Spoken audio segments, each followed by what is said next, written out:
Ma quindi l'obiettivo della Lazio di quest'anno è una salvezza tranquilla? E l'Inter riuscirà a difendere il titolo anche quest'anno? Ma soprattutto, il mio Lecce, dopo un esordio così, riuscirà a mantenere la zona Champions League?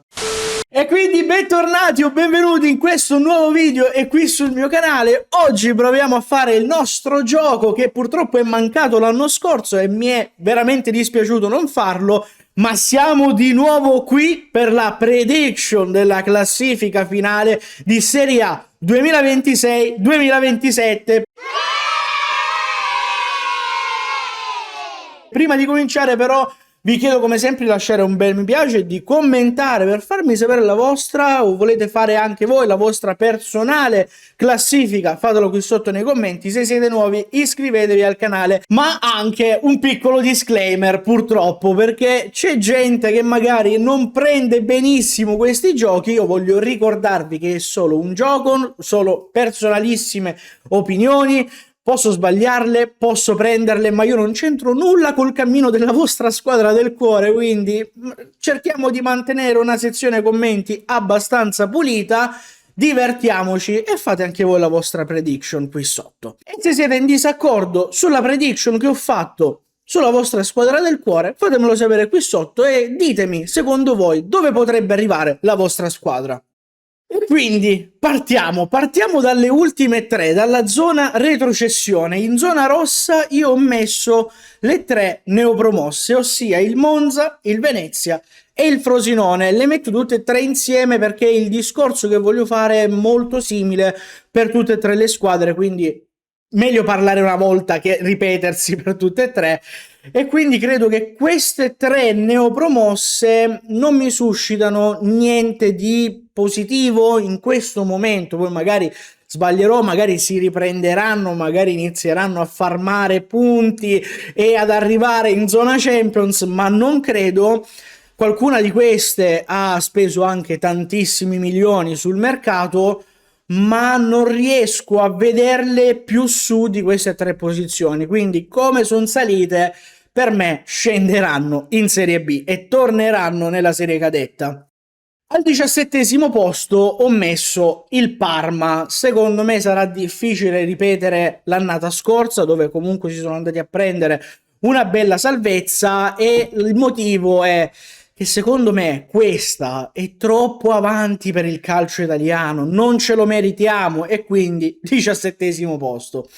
Al 16° e qui mi viene da ridere perché non vorrei tirarmi la sfiga addosso, ci ho messo il mio Lecce. L'anno scorso mi hanno fatto impazzire, e non in senso positivo, anzi proprio nel senso più negativo possibile, ma credo che con gli innesti giusti che stanno arrivando in questi ultimi giorni di mercato si possa costruire una squadra che riuscirà non a negare anche quest'anno e a prendersi una salvezza.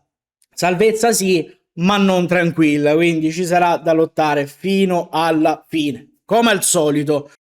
15° posto ho messo il Sassuolo. L'impressione che mi ha dato non è sicuramente delle migliori. Dovesse partire anche Pinamonti, come si sta leggendo in questi giorni, la vedo veramente dura a replicare la stagione scorsa, e Aquilani mi stia facendo proprio impazzire, non mi abbia fatto proprio impazzire come idea del metterlo sulla panchina appunto dei neroverdi, però chi lo sa, magari ci sorprenderà, magari no, lo vedremo solo alla fine. Al 14° posto ho messo il Genoa con De Rossi, che ha potuto preparare l'intera stagione, non è dovuto arrivare come lo scorso anno a stagione in corso, ha avuto la possibilità di conoscere meglio i ragazzi, di poter mettere bocca magari anche sul calciomercato, quindi sugli innesti da far arrivare e sugli esuberi da far partire, e credo riuscirà a portare a termine il suo progetto con un bel 14° posto, con una salvezza abbastanza tranquilla. Al 13° posto ho messo il Cagliari. Secondo me sono ben attrezzati per ottenere una salvezza tranquilla, una rosa puntellata, nonostante poi il problema di Esposito che ha creato probabilmente tanti danni, ma credo che comunque questo Cagliari sia messo molto molto bene e quindi riusciranno tranquillamente a prendersi questo 13° posto. Al 12° posto ho messo l'Udinese. L'unica definizione che vi posso dare su questo 12° posto è: sarà la classica stagione dell'Udinese, punto, non c'è altro da dire. All'11° posto, e qui una situazione forse un po' troppo controversa, ma probabilmente sarete d'accordo con me, ho messo la Lazio. Obiettivo salvezza tranquilla? Con l'11° posto si sicuri che si sta tranquilli, la salvezza arriva, però non credo possano ambire più di tanto, anche perché Gattuso sulla panchina non è che mi abbia proprio fatto venire delle sensazioni buone, positive, anzi non lo augurerei al mio peggior nemico. E questa, ragazzi, per me è la parte destra della classifica. Con l'immagine che state vedendo vi ho riassunto le posizioni e adesso possiamo passare con la parte succosa, la parte interessante, ossia la parte sinistra di classifica, con le squadre che secondo me lotteranno per un posto in Europa, minore e maggiore che sia, e ovviamente con la vincitrice del campionato. Partiamo dal 10° posto. Al 10° posto ci ho messo il Torino. Anche qui, come per l'Udinese, classica stagione del Torino, né più né meno. Li vedo lì, stanno lì come i soprammobili, tu li lasci lì l'anno prima e li ritrovi lì l'anno dopo, e così finirà. Al 9° posto ho messo il Bologna. E qui faccio una domanda ai miei cari amici bolognesi: ma se tu all'esordio perdi anche con la Lazio, ma dove volete arrivare? Dove volete arrivare? Dove volete andare? Mi fa perdere con la Lazio all'esordio in campionato? Come si fa? Come si fa? Non lo so, non lo so. All'8° posto ho messo l'Atalanta, nettamente ridimensionati rispetto agli ultimi anni in cui ci avevano abituato a stagioni superlative, a prendersi posti in Champions e di qua e di là. Quest'anno non riesco a vederli così affiatati, non riesco a vederli così attrezzati per poter ambire a un qualcosa di più, ma sono curioso di Sarri, perché Sarri è un allenatore che comunque mi piace, è un allenatore che ha la sua idea di calcio. Certo, con il Napoli è riuscito a fare grandissime cose in quella super stagione. Negli anni successivi non è riuscito a ripetere tanto quel tipo di gioco che esprimeva appunto con il suo Napoli, ma sono curioso di vederlo all'Atalanta, perché potrebbe essere un connubio, secondo me, abbastanza particolare e particolarmente azzeccato. Al 7° posto ho messo la Fiorentina. Dopo il flop dello scorso anno, tante partite consecutive in cui sono rimasti nella parte bassa della classifica, adesso l'obiettivo di quest'anno è intanto ricostruirsi, risalire e poi magari il prossimo andare a puntare a qualcosa in più. Sono arrivati tanti giocatori, hanno speso tantissimo sul mercato, ma questo non vuol dire sempre che chi più spende meglio spende, nel senso, non è che se spendi tanto allora sei obbligato, allora c'è la legge scritta universale che arriverai per forza di cose avanti a chiunque altro. E questo è un discorso che rifaremo fra qualche altra posizione, quindi li vedo settimi, al limite con il piazzamento europeo. Non so se riusciranno a farcela, magari no, però li vedo lì, almeno per come hanno costruito questa squadra. Al 6° posto ho messo il Como, e qui ripetiamo lo stesso discorso che ho appena fatto con la Fiorentina. È una favola questo Como, che vuole diventare una realtà. L'anno scorso sono arrivati avantissimo, ma ce lo potevamo anche aspettare, tantissimi soldi spesi sul mercato, anche quest'anno, soprattutto per il riscatto, no, di Nico Paz.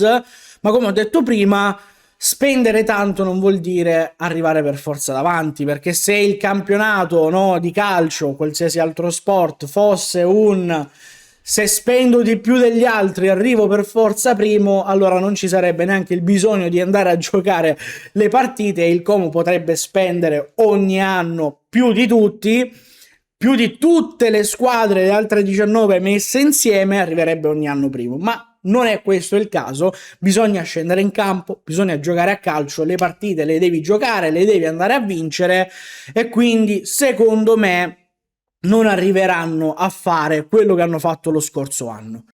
Al quinto posto ho messo la Roma, tanta roba, belli acquisti, mirati, una Roma che è partita anche benissimo in questo esordio di campionato, un bel 4-0, la tripletta di Malen, tripletta d'assist di Dybala, tanta roba, ma non riesco a pensare a questa Roma che possa arrivare più in alto a prendersi la Champions. Sicuramente lotterà magari fino all'ultimo per prendersi il piazzamento Champions, ma vedo squadre leggermente più attrezzate dei giallorossi e quindi andiamo con la parte finale di questo video. Le ultime 4 posizioni, anzi le prime 4 posizioni, dove ho messo al quarto posto la Juventus.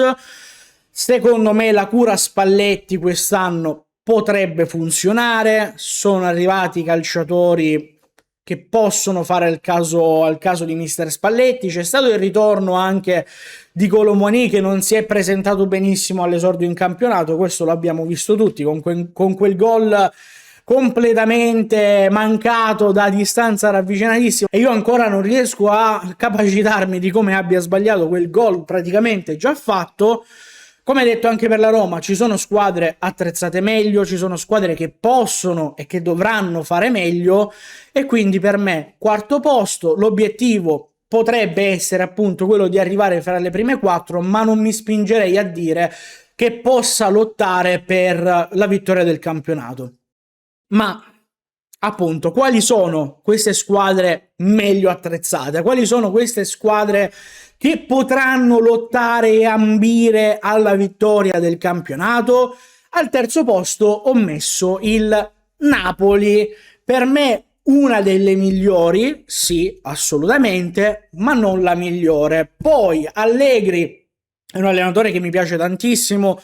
Io condivido la sua visione di calcio, ossia del risultatismo. Anche l'1-0 va bene, si può anche giocare male, l'importante è vincere. Credo che quest'anno potremo vederne delle belle con questo Napoli e con Allegri al Napoli. Mi aspetto delle buone partite da loro, spumeggianti. Non mi aspetto il mortorio di, non lo so, degli ultimi anni della Juventus o anche della scorsa stagione col Milan. Mi aspetto una squadra che viaggia a velocità della luce, però ci sono squadre, altre due, che secondo me lotteranno fino alla fine. E al secondo posto ho messo il Milan, al primo e quindi vincitrice del campionato ho messo nuovamente l'Inter. E per me l'arma in più per questo Milan può essere proprio l'allenatore Amorim, che ha vissuto stagioni bellissime in Portogallo, meno belle in Inghilterra, arriva da un calcio completamente diverso, da un'idea di gestione della squadra completamente diversa e lontanissima da quello che viviamo in Serie A. Può gestire al meglio il tutto, secondo me è un allenatore che può dare tanto anche a questo campionato e quindi non solo al Milan. Magari potrebbe portare una ventata d'aria fresca in questo campionato, e li vedo lì a lottare fino alla fine con i loro cugini nerazzurri. Ma appunto, come detto, al primo posto ci ho messo l'Inter perché è la favorita assoluta, non c'è nessun dubbio che non possano riuscire a difendere il titolo e quindi riguadagnarsi lo scudetto. È una squadra che si è comunque migliorata, non aveva bisogno di chissà quali innesti, quindi hanno puntellato, no, dove c'era bisogno, e nonostante qualche partenza magari anche importante, credo che non abbiano perso più di tanto e siano comunque riusciti a migliorare una rosa già solida, già salda, e con un Chivu che l'anno scorso ha, tra virgolette, sorpreso, perché sinceramente mi aspettavo di vedere l'Inter lì e credo che quest'anno riuscirà a riconfermarsi tranquillamente. Qualche allenatore potrebbe saltare in questa stagione? Secondo me sì, e ne vedremo probabilmente tanti, soprattutto sul fondo ovviamente, e quindi mi aspetto di tutto da quest'anno, così come ogni anno in realtà, ma quest'anno forse ancora di più, perché come detto le ultime tre della classe, quindi Monza, Venezia e Frosinone, non le vedo proprio all'altezza di poter affrontare questo campionato. Ripeto, nonostante qualcuno abbia anche speso tantissimo sul mercato, abbia preso anche dei bei giocatori, ma non riesco a vederli così attrezzati. Non so come spiegarlo, proprio a livello di gioco, in quello che esprimeranno durante l'anno, perché se si va a guardare magari sulla carta il Venezia può essere ben attrezzato per magari prendersi una salvezza, non tranquilla assolutamente, ma una salvezza anche abbastanza combattuta, ma non lo so, è proprio un'impressione che mi danno di che non me li fa vedere più in alto di così. Comunque, questa era ovviamente la mia prediction anche dalla posizione 10-1, così come state vedendo nell'immagine con questo mini riassunto. Fatemi sapere la vostra qui sotto nei commenti, siete d'accordo o non siete d'accordo, volete fare la vostra personale classifica, siete d'accordo su una posizione ma non su un'altra, insomma scrivete tutto quello che volete, ma mi raccomando, sempre con rispetto, sempre con garbo, manteniamo una sezione commenti pulita. E quindi ragazzi miei, io vi auguro a tutti, a chiunque stia guardando questo video, un buon campionato. Spero che la vostra squadra del cuore possa fare la stagione migliore possibile, però comunque una vince il campionato e 3 dovranno retrocedere. Io vi lascio con un sempre Forza Lecce, sempre sempre sempre, che male non fa. Ci vediamo alla prossima. Ciao ciao ragazzi.